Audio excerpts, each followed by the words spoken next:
¿Están listos para la palabra del Señor? Amén. Qué bueno.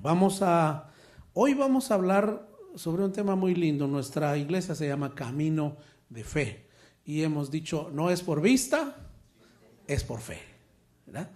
Pero, ¿qué es caminar por fe? Caminar por fe realmente implica accionar en la vida, tomar decisiones y acciones en la vida confiando en que Dios va a hacer, ¿sí? Confiando en que Dios va a poner su favor sobre nosotros. Y hoy vamos a hablar de cuando Dios tiene la última palabra. Usted sabe que Dios al final es soberano.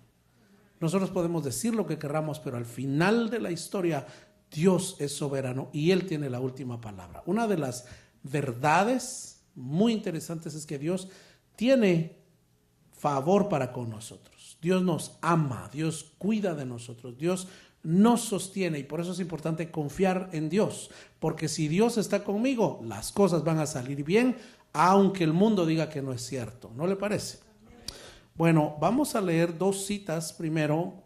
Abra conmigo su Biblia en Hebreos 11. Vamos a leer Hebreos 11, 24 y 25. De ahí vamos a partir para encontrar nuestro tema de hoy. Hebreos capítulo 11, versículos 24 y 25. Hebreos 11 es famoso porque habla sobre la fe. Pero parte de la fe es el accionar, el que yo camine en la vida y tome decisiones y tome acciones, no por impulsos emocionales, no por ilusiones, sino confiando en que Dios sostiene mi vida. Ya tiene Hebreos 11. Leemos versículos 24 y 25, está en la pantalla. Dice, por la fe Moisés, hecho ya grande, ¿cómo dice su Biblia? Ahora leemos el 25 más fuerte. Dice, escogiendo antes ser maltratado con el pueblo de Dios que gozar los deleites temporales del pecado. Aquí estamos escuchando de Moisés, uno de los más grandes profetas del Antiguo Testamento, una de las figuras emblemáticas de la cultura hebrea desde muchos años atrás. Pero el 24 me llama la atención que dice, por la fe Moisés hecho ya grande rehusó.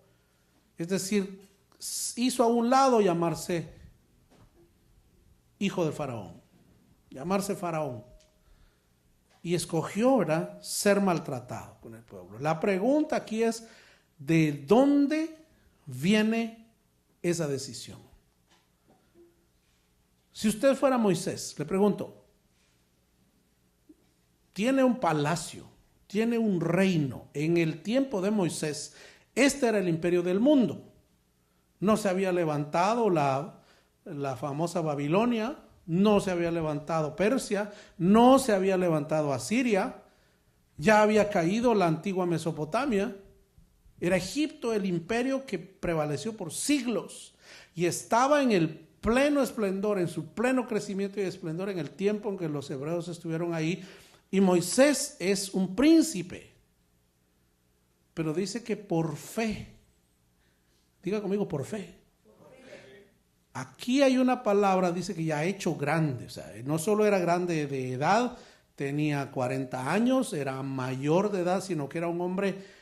Cuando dice grande hay una doble implicación, no solo de edad, sino de fama, de reconocimiento, de poder, de dinastía. Si usted fuera Moisés, y la acción de fe que toma es, dice, rehusó llamarse príncipe de Egipto. ¿De dónde viene esa fe? ¿De dónde viene esa decisión de caminar por fe y decir, esto está muy bonito, pero yo quiero decidir esto? Si usted fuera Moisés, ¿qué haría? Tienes dos opciones, una fácil, bonita, llena de gloria, y otra que parece que no está tan buena. Pero el versículo 25 dice, escogiendo antes ser maltratado con el pueblo de Dios que gozar los deleites temporales del pecado. El ejemplo clásico del disfrute inmediato y la gloria posterior. Ahí hay una cosa que se pone en la balanza y se toma la decisión. Diga por favor conmigo, fe que trasciende. Más fuerte, fe que trasciende. Por eso estamos hablando, por ejemplo, del campamento de jóvenes. La fe que nos dan nuestros padres trasciende, va más allá, va al futuro. Es una herencia que no la puede quitar el gobierno, que no la puede quitar una enfermedad, que no la puede quitar una situación económica que venga. La fe es un regalo al alma. Por eso le pregunto, ¿de dónde sacó Moisés esa fe? Él la sacó de algún lado. Él creció en palacio, él llegó a ser un príncipe. ¿De dónde sacó la fe para decidir una decisión tan fuerte? Ahora vaya conmigo, vamos a leer otro pasaje aleatorio también en Génesis capítulo 6. Génesis capítulo 6. Aquí se va a narrar la destrucción de la civilización por entonces conocida. Cada vez, y especialmente en este siglo XXI, se ha demostrado fehacientemente, vez tras vez, que el diluvio no solo fue real, que la cuenta bíblica no es solamente histórica, sino que es científicamente comprobable y es real. En otras palabras, el diluvio existió. El arca de Noé existió. Recién salió unas noticias que encontraron toda la estructura de madera del arca y toda la descomposición orgánica de lo que había dentro del arca. Pero no solamente eso.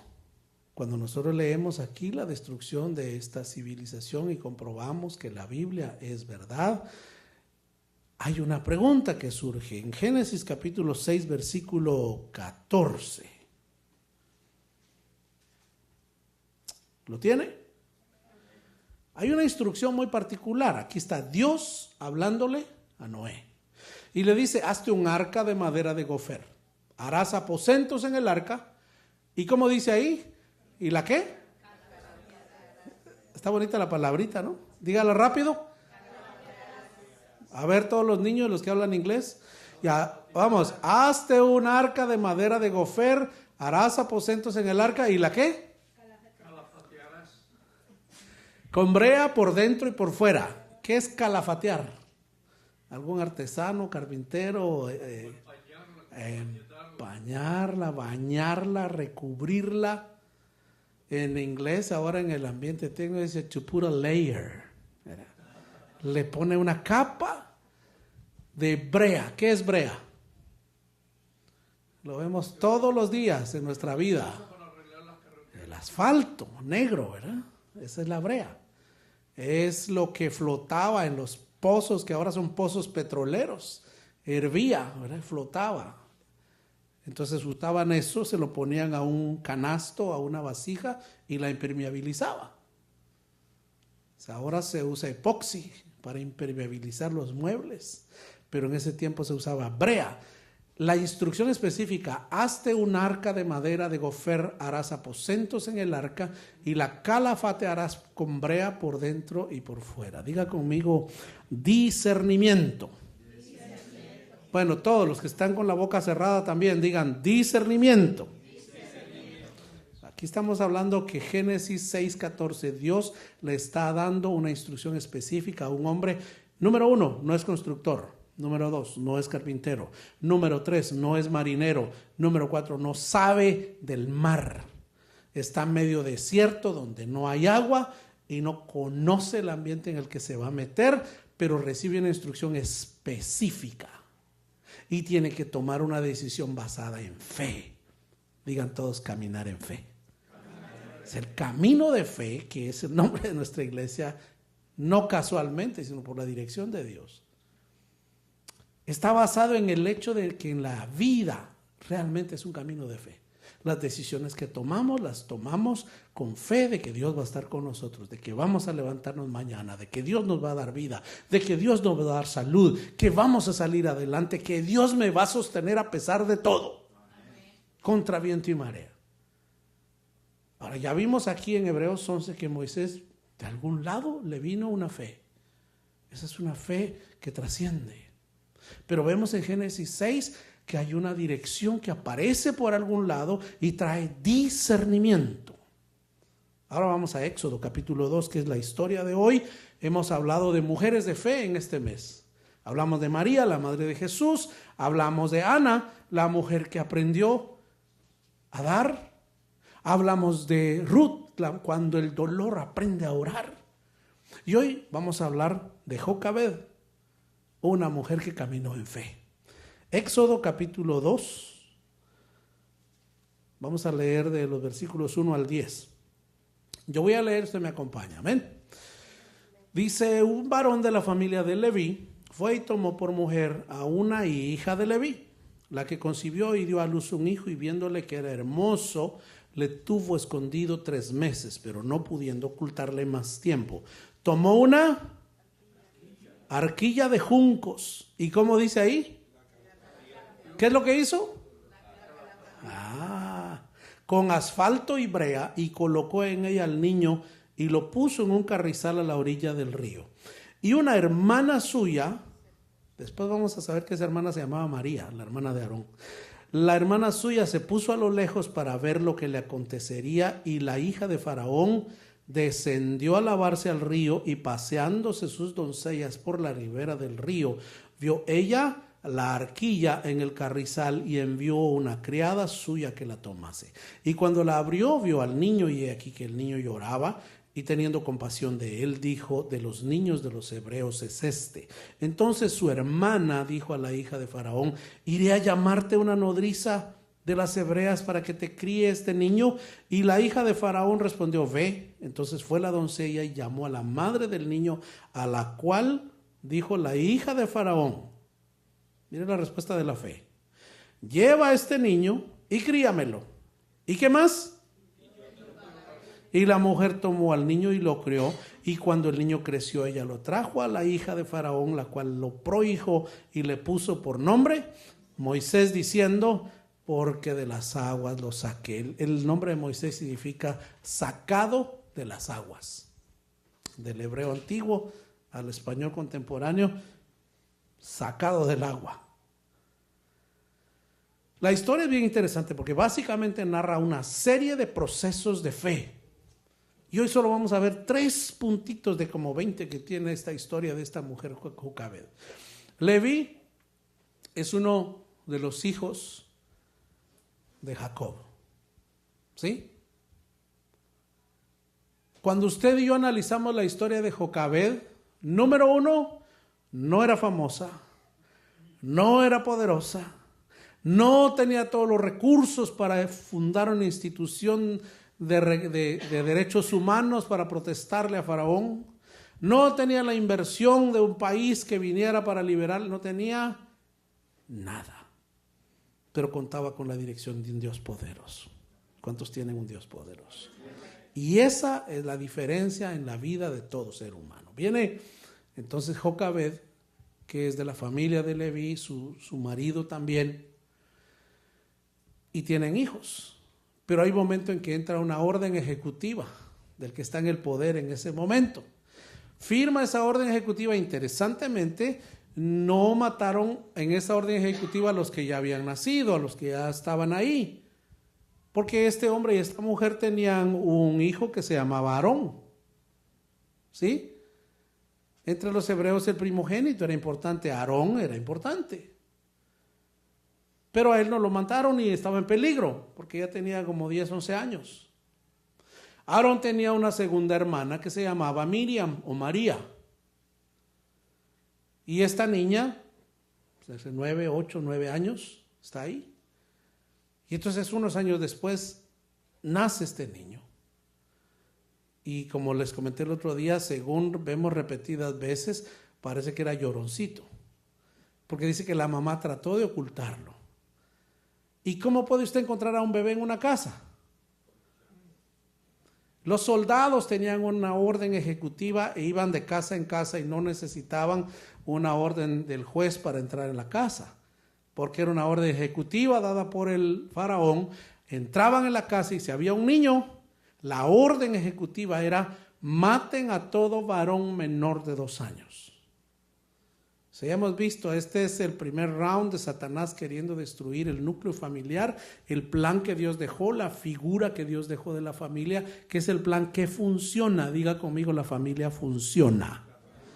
Así nosotros digamos lo que digamos, así esta sociedad diga lo que diga, la familia funciona. Son un hombre, una mujer y los hijos. Esa es una familia.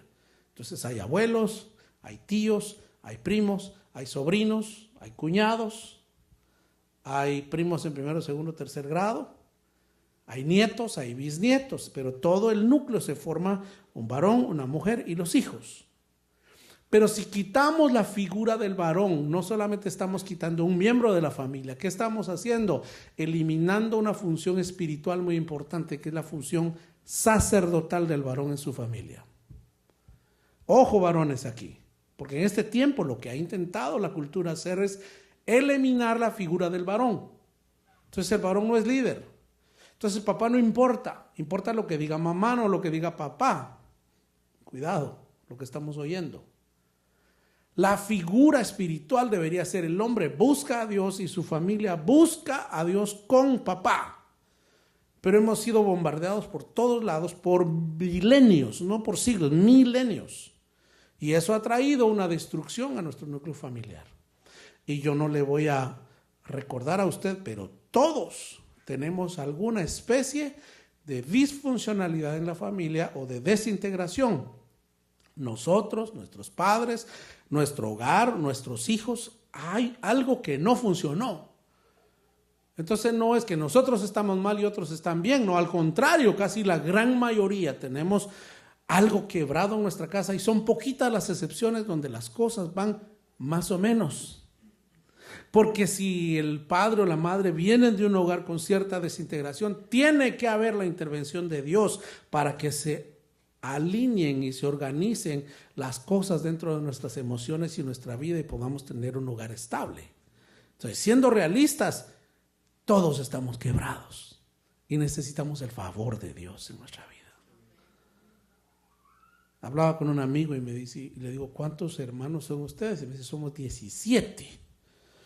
Porque papá tuvo hijos allá, mamá tuvo hijos allá, después se casaron y salimos nosotros, dice.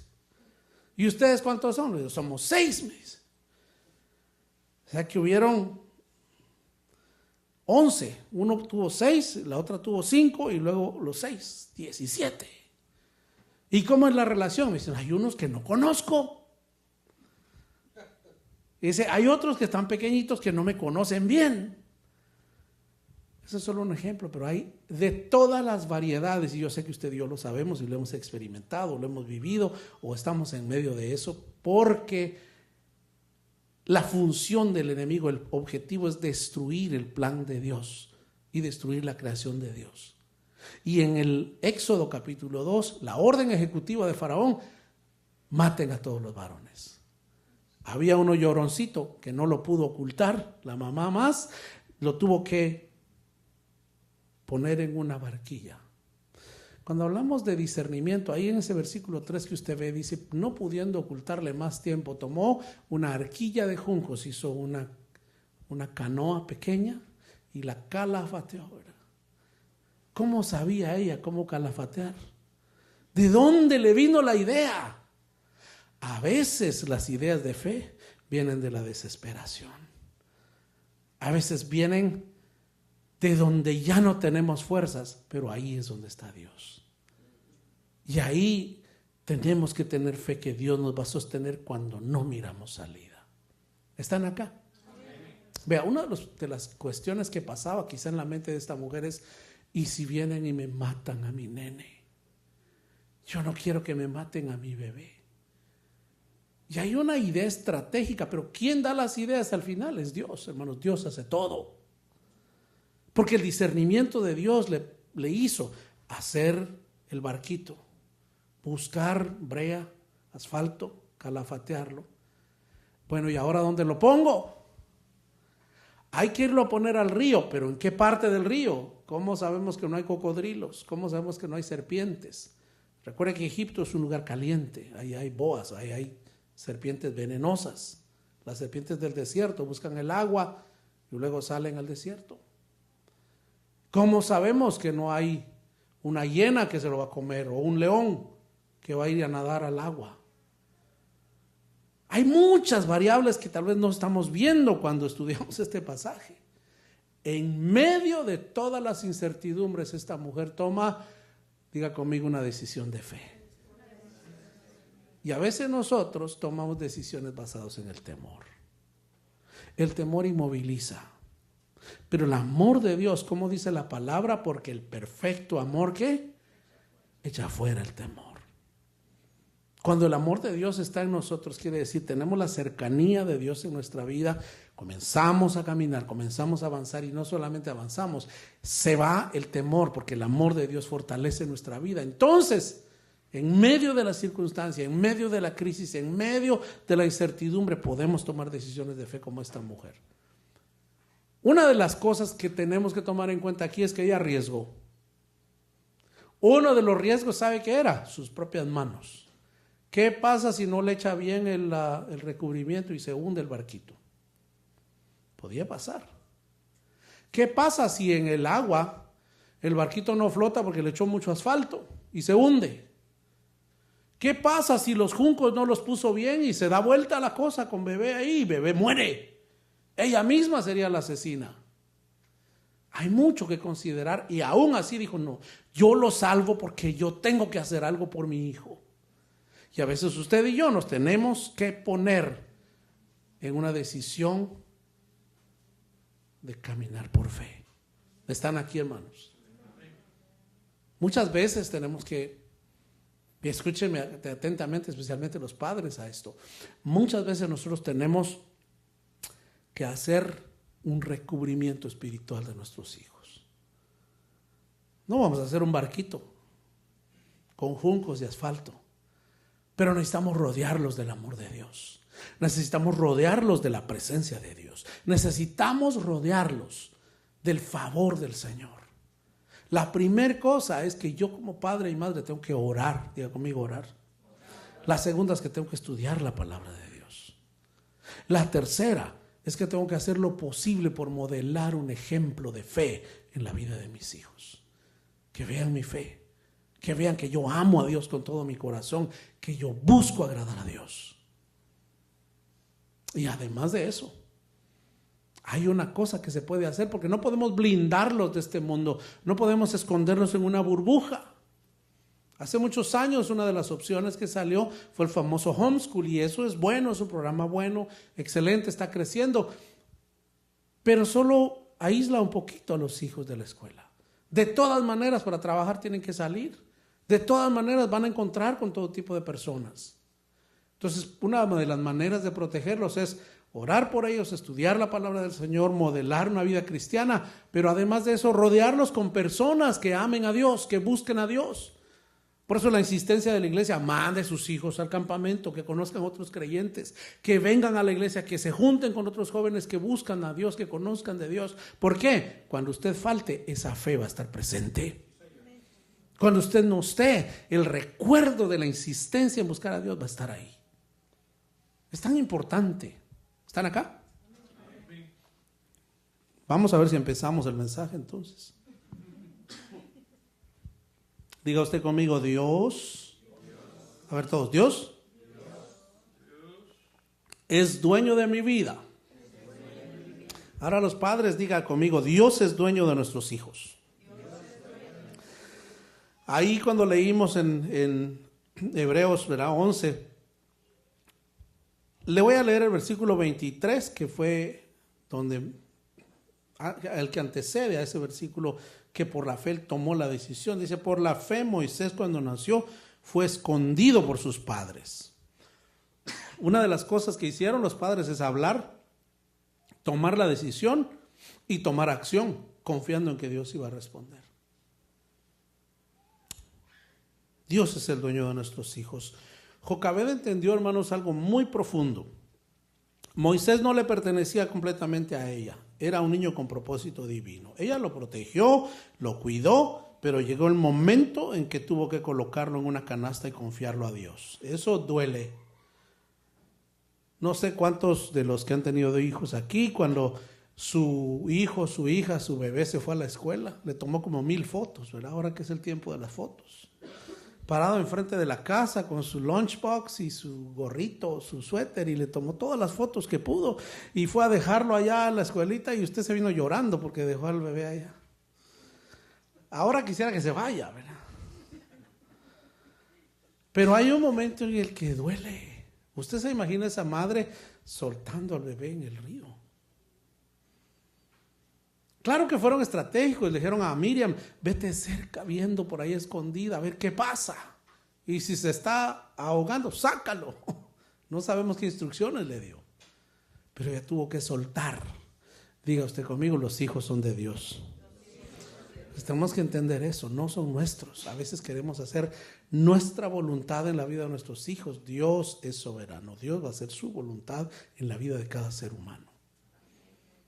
Esa es una realidad. Queremos a veces evitarles el sufrimiento, a veces queremos evitarles errores, peligros, pero hay momentos donde la fe verdadera consiste en soltarlos en las manos de Dios.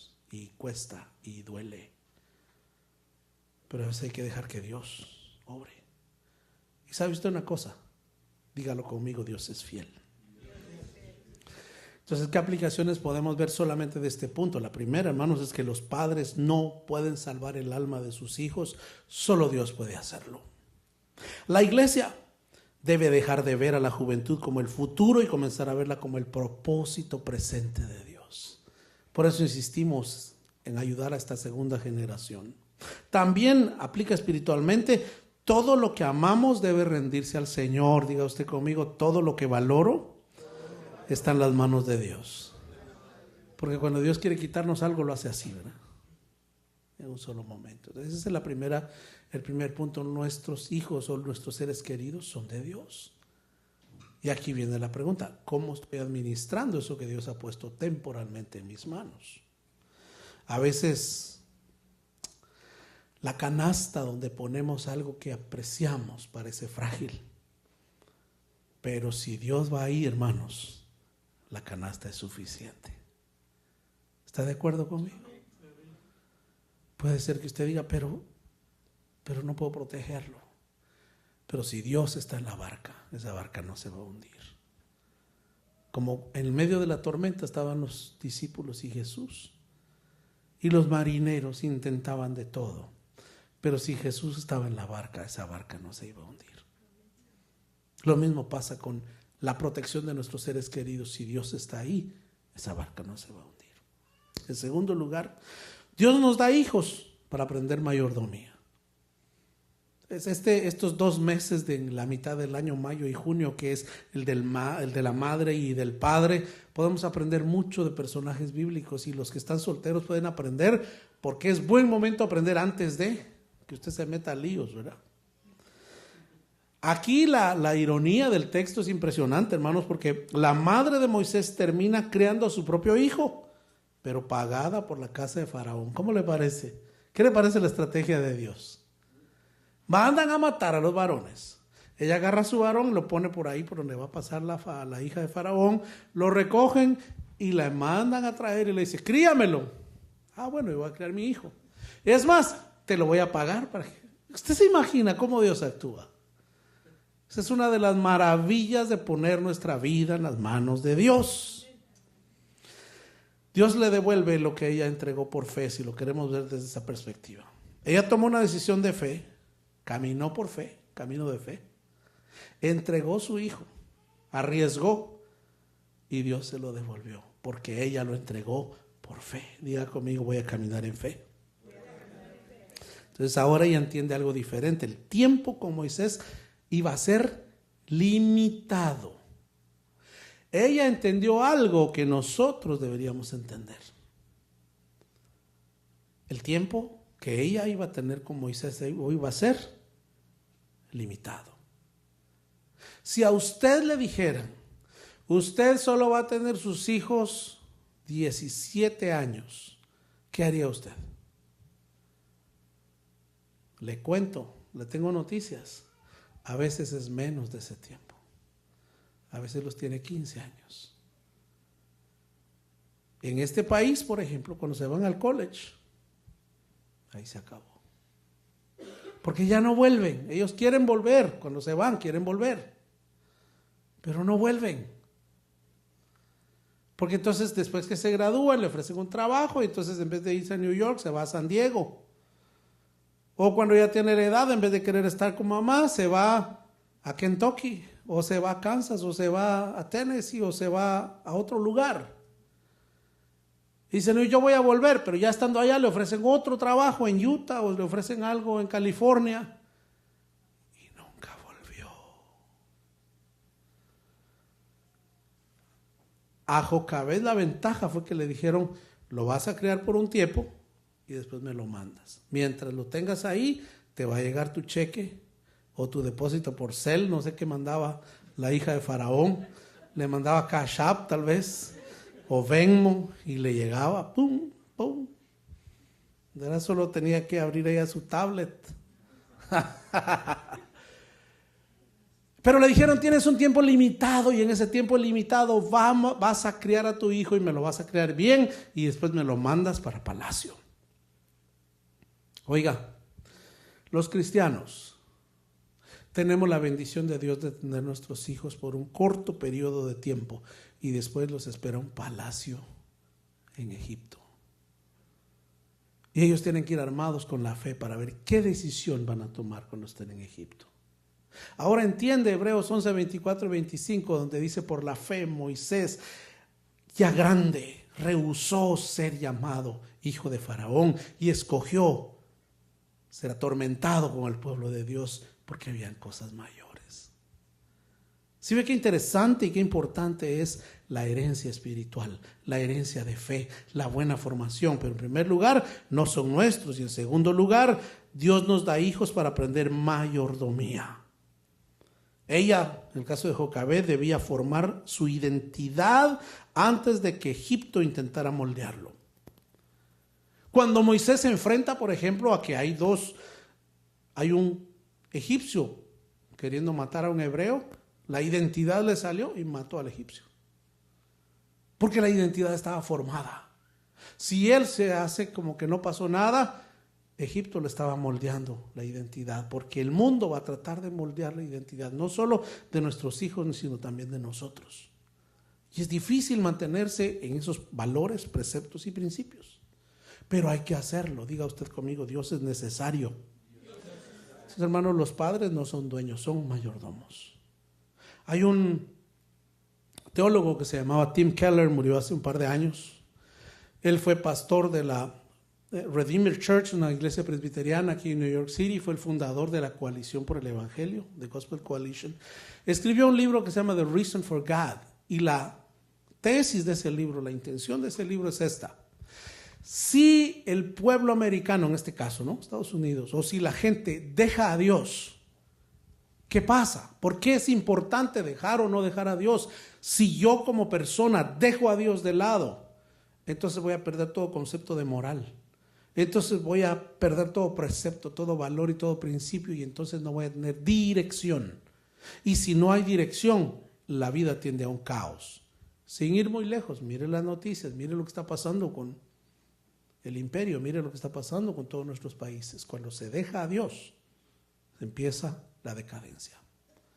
Por eso la razón de Dios, por eso Dios es importante para nosotros. ¿Quiere permanecer a largo plazo? Busque a Dios. ¿Está de acuerdo? Bueno, Proverbios 22:6, lo deberíamos saber todos. Dice, instruye al niño en su camino, y aun cuando fuere viejo, no se apartará de él. No dice instruye al niño en tu camino. No dice instruye al niño en el camino de la tecnología. Instruye al niño en el camino para que haga dinero. No, instrúyele en su camino. Hay un propósito de Dios.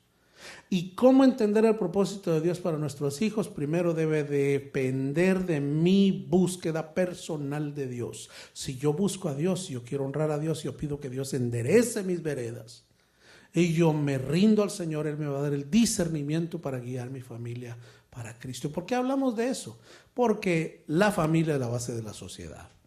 Para que una iglesia esté sana, tiene que tener familias sanas. Y si la familia está resquebrajada, como está el 99% de nuestras familias en todo el mundo, pues por lo menos el creyente debe entender los valores e ir ordenando su familia, ordenando su vida.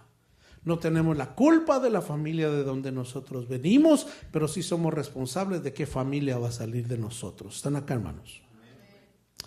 Ese texto de Proverbios no es una garantía mecánica, es un principio de formación espiritual.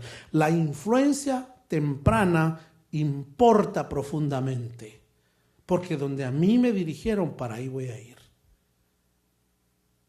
Es lógico. En este tiempo, estamos en el siglo XXI, estamos en el año 2026, el Islam está creciendo mucho en todo el mundo, pero usted sabe una debilidad del Islam. No crece por multiplicación, crece por reproducción de sus hijos. Porque difícilmente la gente quiere convertirse a una fe que totalmente desconoce, a una fe que no hace sentido para la eternidad. El cristianismo, por el contrario, es la fe que más sentido tiene en este planeta. El problema es que los cristianos olvidamos compartirla. Es importante comenzar por la casa. Moisés, por ejemplo, crecería rodeado de una cultura egipcia, poder egipcio, educación egipcia, pero algo dentro de él nunca olvidó quién era realmente. La pregunta es ¿por qué? Porque alguien sembró identidad. Digan todos identidad. Alguien sembró identidad antes que el mundo sembrara confusión. El problema es si yo estoy confundido, ¿qué voy a sembrar? Entonces, hermano, la formación espiritual no puede delegarse completamente a la iglesia. La iglesia va a predicar la palabra, va a predicar principios. No se le vaya a ocurrir pensar que la escuela va a formar a sus hijos. La escuela debería proveer información técnica sobre las ciencias básicas, no una formación sobre quién debo ser yo en la sociedad. Los padres deben enseñar convicciones antes que solo reglas. El tiempo con los hijos es más corto de lo que parece. Si no, veámonos nosotros. Piense, ¿dónde estaba usted cuando tenía 12 años? ¿Ya se acordó? Y cuando llegamos a los 16, y cuando llegamos a los 25, y la pregunta, ¿volvió usted a casa? ¿Verá que no? ¿Ya se dio cuenta? Por eso el tiempo con los hijos es tan limitado y por eso es tan importante. La iglesia necesita discipular jóvenes que sepan quiénes son en Cristo antes de entrar al mundo. Y hermanos, eso es lo que intentamos hacer. Eso es lo que intentamos hacer aquí en esta iglesia. Compartir a Cristo para que conozcan, que sepan quién es Dios. El mundo educa habilidades, Dios forma identidad. ¿Está de acuerdo conmigo? Y en tercer lugar, para terminar, hermanos, debemos respetar una cosa muy importante, es para todos. Debemos respetar más a Dios que a los reyes de este mundo. ¿Puede usted decir amén? Aquí no estamos hablando solamente de que Jocabed dijo, no, yo no voy a dejar que me maten a mi niño. No, hubo otra participación. Antes de que naciera Moisés, ya había unas personas a quienes les dieron una orden ejecutiva y les dijeron, todo niño hebreo que sea varón que nazca y que ustedes como parteras, ¿ya se acordó? Las parteras que iban a atender los partos de las hebreas le dijeron, ustedes, cada vez que vayan a nacer un niño varón de los hebreos, mátenlo. Y dice que las parteras temieron más a Dios que a Faraón. Y no mataron a los niños. Y cuando les preguntaron, dijeron, es que las hebreas son muy fuertes. Y cuando nos llaman y cuando llegamos, el Uber se tarda en llegar. Y ya el niño nació, entonces no lo pudimos matar, porque ya estaba nacido. Y no era cierto. Porque ellas entendieron que sobre una ley hay otra ley más grande. Cualquiera, un moralista vendría y diría, pero mintieron. Ellas mintieron porque había una razón arriba de ellas. Decidieron temerle más a Dios que a Faraón. Las parteras no se rindieron ante Faraón. Pregunta, ¿nos rendimos nosotros ante este mundo? ¿Nos rendimos ante el sistema? ¿Nos rendimos ante la corriente o confiamos en un Dios que nos sostiene? Jocabed, por ejemplo, desafió el miedo. La familia de Moisés eligió obedecer a Dios antes que al sistema. Escuche cómo dice Hechos 5:29, si lo podemos tener en pantalla sería bueno. Hechos 5:29, léalo conmigo, dice, respondiendo Pedro y los apóstoles dijeron, léalo fuerte.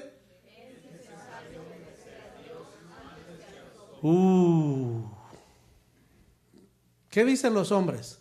Viva como quiera, usted primero, usted goce, disfrute. ¿Qué dice Dios? Someteos pues a Dios, resistid al diablo y este huirá de vosotros. Digan amén. La fe bíblica no siempre va a ser cómoda, hermanos. Habrá momentos donde el creyente tendrá que decidir quién tiene la autoridad final sobre su vida. Faraón representaba el poder absoluto de la época, pero el decreto humano nunca podrá cancelar el propósito divino. Pueden salir todos los reyes de la tierra y dar todas las órdenes ejecutivas, pero Dios siempre va a ser soberano. ¿Está de acuerdo? Entonces, hoy existen muchas voces intentando definir la identidad, la moral, la verdad, la familia y hasta el propósito humano. Pero el pueblo de Dios no puede vivir guiado únicamente por presión cultural. Usted y yo estamos en New York, la ciudad más influyente de la tierra, la ciudad más cosmopolita de la tierra, en la ciudad más poblada del hemisferio occidental. ¿Qué influencia estamos dejando para nuestros hijos? ¿Qué estamos haciendo donde Dios nos ha puesto? Dios nos llama no a ser famosos, a ser importantes o a influir en un montón de gente. Nos llama a ser fieles donde Dios nos ha puesto.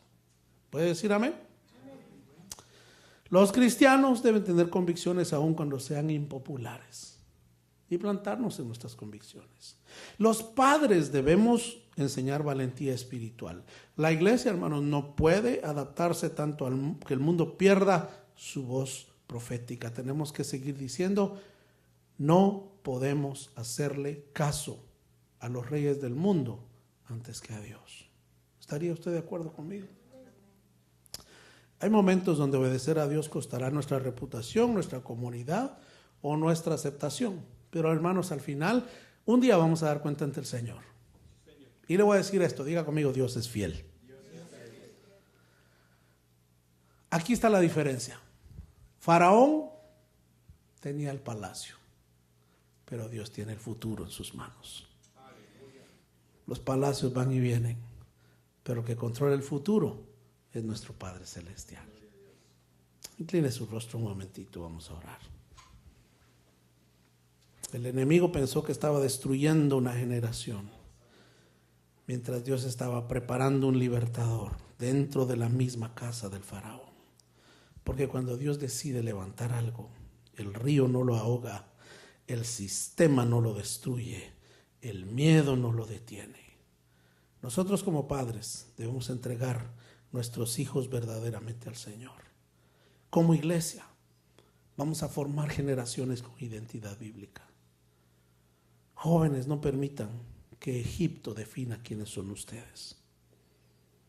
Todos vamos a aprender a confiar más en el propósito de Dios que en las circunstancias visibles. La palabra de Dios dice en Jeremías 29:11, porque yo sé los pensamientos que tengo acerca de vosotros, dice el Señor.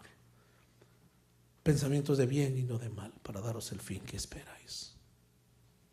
Padre bueno, te damos gracias por tu presencia, gracias por tu palabra, gracias por los ejemplos de gente valiente que tuvo fe, que caminó por fe, que pudo ver más allá, que pudo, Señor, respetarte y honrarte a ti sobre todas las cosas, más, Señor, que a los reyes de esta tierra. Ayúdanos a confiar, a entender y a obedecerte. Gracias por estar con nosotros. En el nombre de Jesús.